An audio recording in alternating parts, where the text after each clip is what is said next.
this is Chrissy.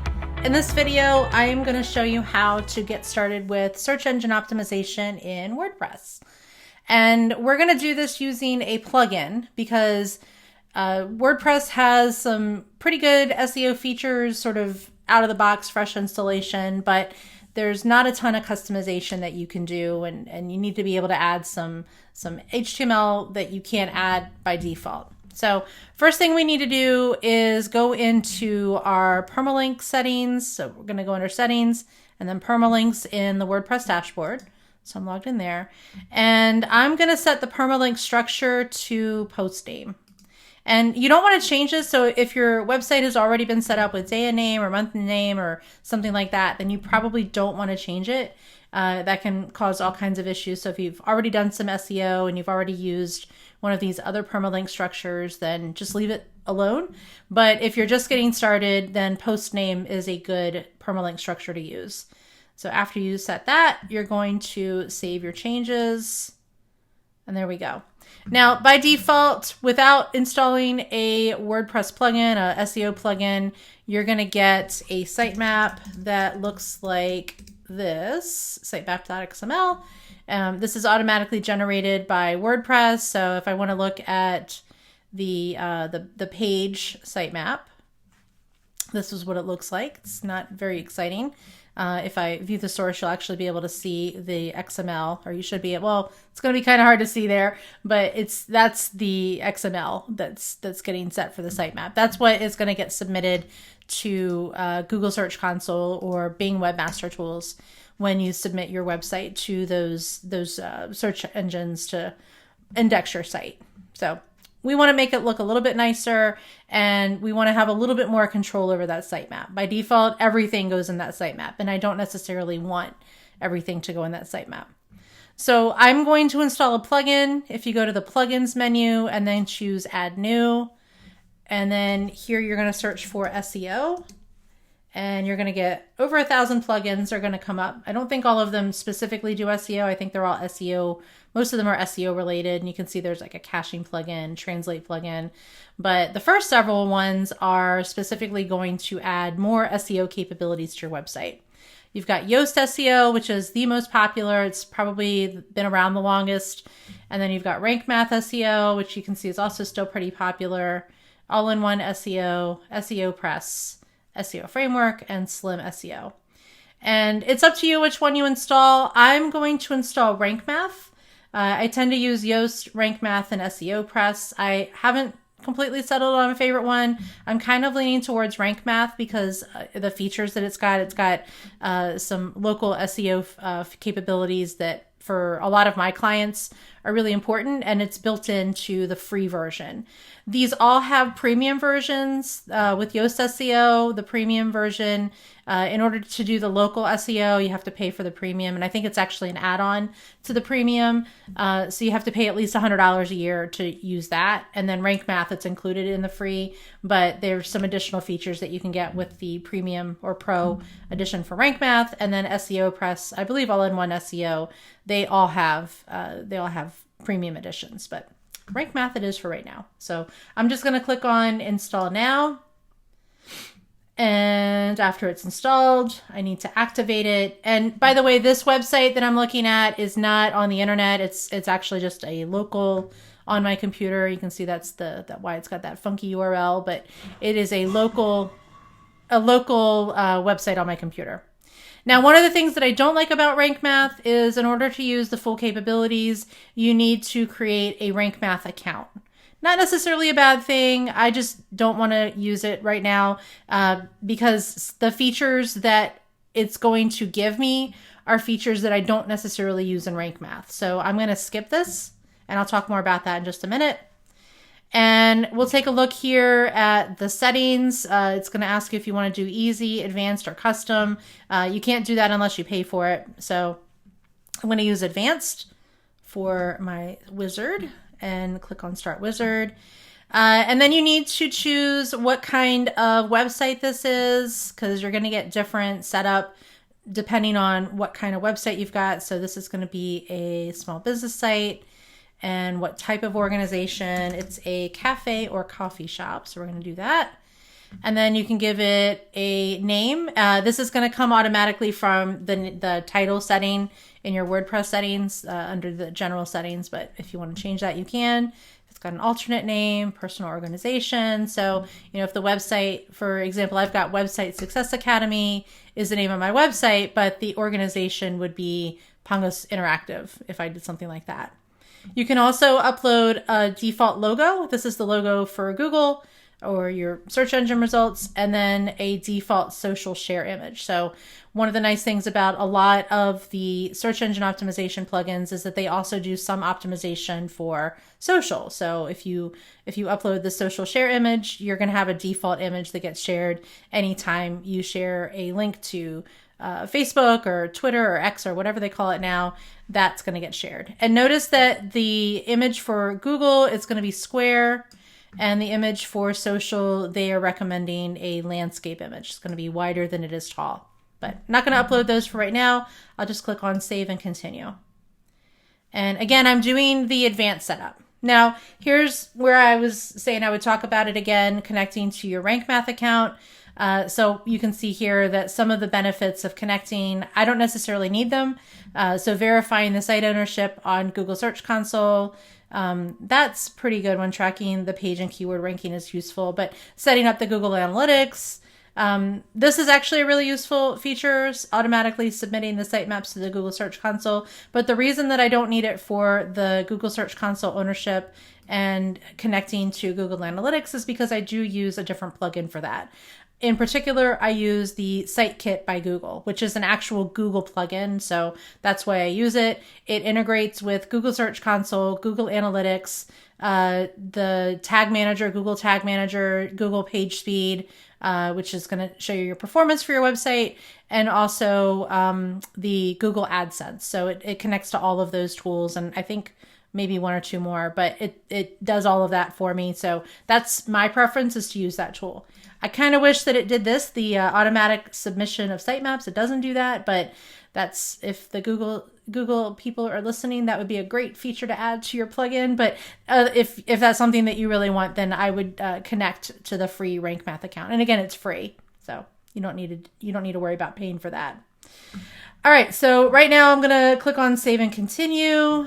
And this is why I did the advanced features, because I want to play around with the sitemap settings, the default sitemap settings. I do want to enable the sitemaps, because otherwise I get that default sitemap that we saw earlier. I maybe want to include images. Yeah, I'm going to include images. I'm going to include posts and pages. And I do not want to include categories. Categories, in a lot of cases, the category archive are going to be low content pages, so I don't usually include those in my sitemap. So I'm going to click on Save and Continue. And here we go. No index, empty category, and tag archives. You've got that turned on. I'll probably leave these alone. Yeah, we'll leave all those alone. Click on Save and Continue. And now my site is ready.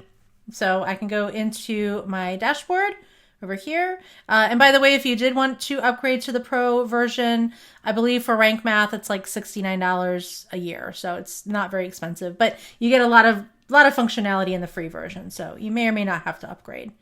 So I'm just going to click on Return to Dashboard. And there's some additional settings that you can play around with here. Local SEO, for example, you might want to set that up if you are a brick and mortar store. This is part of why I like to use Rank Math. I work with a lot of local businesses, and they need to optimize for local SEO. So they need to enter their information in here. For example, their address, their operating hours, and things like that. They need to put that information in.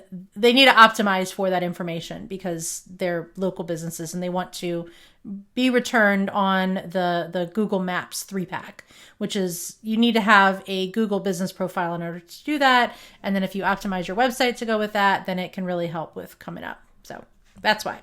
Another thing that I like about Rank Math is the instant indexing over here on the left. I've got instant indexing, and you can submit URLs for this. So I can type in URLs, but if I don't, it'll automatically submit the posts. So posts and pages for my website to the Index Now API, which is going to automatically submit the new pages and posts to be indexed automatically with the search engine. So that's a really nice feature. That is something that is a premium option in some of the other search engine optimization plugins, but it's free for Rank Math. So that's pretty nice.